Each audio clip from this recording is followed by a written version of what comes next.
السلام عليكم ورحمة الله وبركاته، شلونكم شو أخباركم؟ إن شاء الله تكونون بخير وسلامة.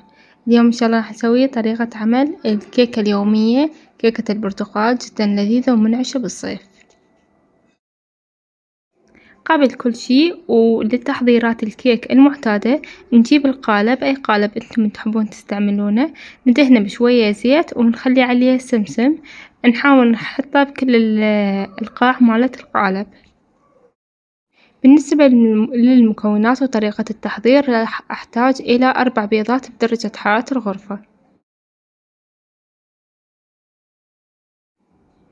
بعدين ورا ما خلينا البيض راح أجيب الخفاقة الكهربائية، وإذا تحبون تستعملون الخفاقة اليدوية راح أول شي أخلط على سرعة جدا واطية، ولحد ما نوصل إلى تقريبا لمدة دقيقتين من الخفق راح أبدي أضيف الشكر بالتدريج.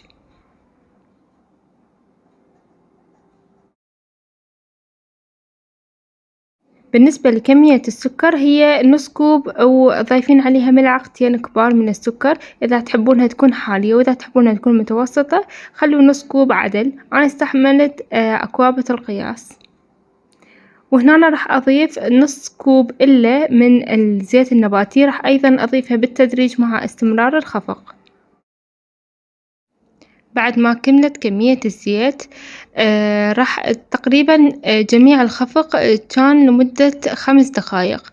وهسه هنا أنا راح أضيف برش برتقالة واحدة لتكثيف النكهة ويعطينا ريحة ونكهة البرتقال جدا لذيذة ومنعشة.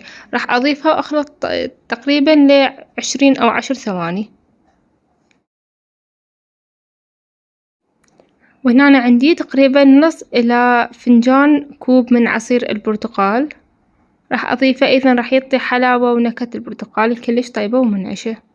وهنا أنا راح أضيف ظرف من الفانيلا، وتقريبا ملعقة صغيرة من الخل، أي نوع خل انتم تحبونه حتى نتجنب الزفر. هنا أنا عندي تقريبا كوبين وربع من الطحين، يعتمد على نوعية الطحين. نخلتهم حضرتهم راح أضيف عليهم ظرفين من البيكنج باودر،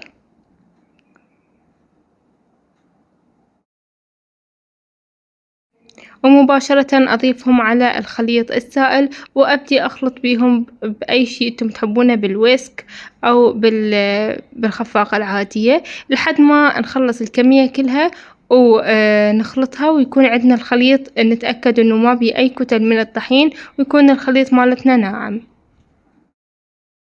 وطبعا بأي نوع كيك، وكل مرة أنا أقولكم إنه لازم ورا ما نضيف الطحين يكون الخلط باتجاه واحد وبحركة بطيئة، حتى نتجنب إنه الهواء اللي دخلناه بالبيض إنه يهبط، حتى تكون عندنا الكيكة كلش هشة ورطبة.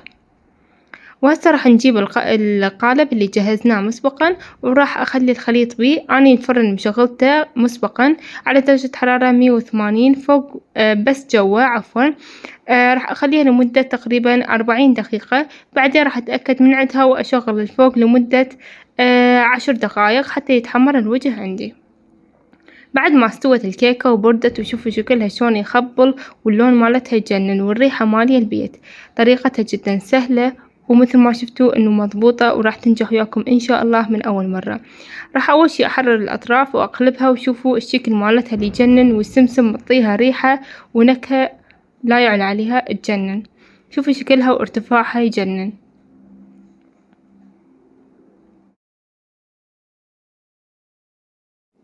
شوفوها من الداخل شلون بيضة ورغوية وجدا رطبة، وشكلها مثل الإسفنجي. كيك يومي راح تحبونه وتعشقونه، ويا الشاي راح تعتمدونها هاي الطريقة.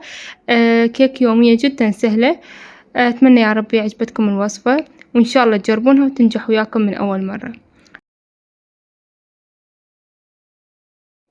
للمزيد من الفيديوهات والوصفات، إذا عجبتكم القناة ووصفاتي، أتمنى من عندكم إنه تشتركون بالقناة وتضغطوا على جرس الإشعارات حتى يوصلكم كل شي جديد.